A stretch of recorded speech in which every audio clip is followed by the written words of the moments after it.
లోకము తన కుమారుని ద్వారా రక్షణ పొందుటకే కానీ లోకమునకు తీర్పు తీర్చుటకు దేవుడు ఆయన లోకంలోనికి పంపలేదు. మీకు విషయం చెప్పమంటారా?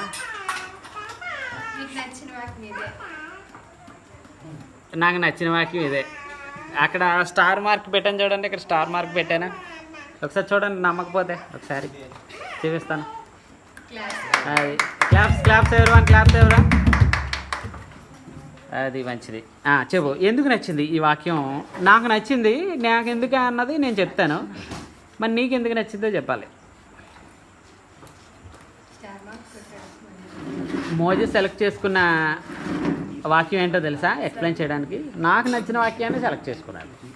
అంటే మోజెస్ యొక్క హృదయం, నా హృదయం ఇక్కడ ఏమైందంటే ఒకటి అయ్యింది. చెప్పు. తలగొక్కుంటున్నాడు. అంటే ఆలోచనలు అన్నీ కూడా ఎక్కడ ఉంటాయంటే తలలోనే ఉంటాయి. అందులోంచి బయటికి తీయాలి. కానీ ఎక్కడి నుంచి తీయాలి?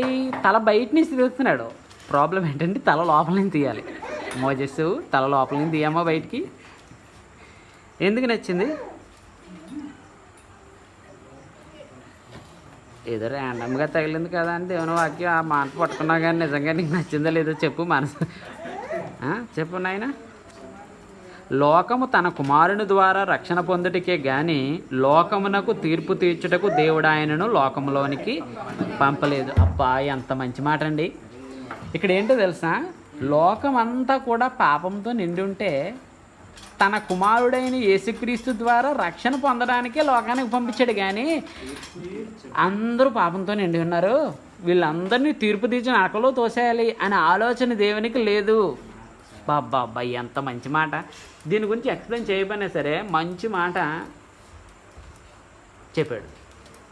చెప్పడు కదా ఒకసారి చెప్పలేదు.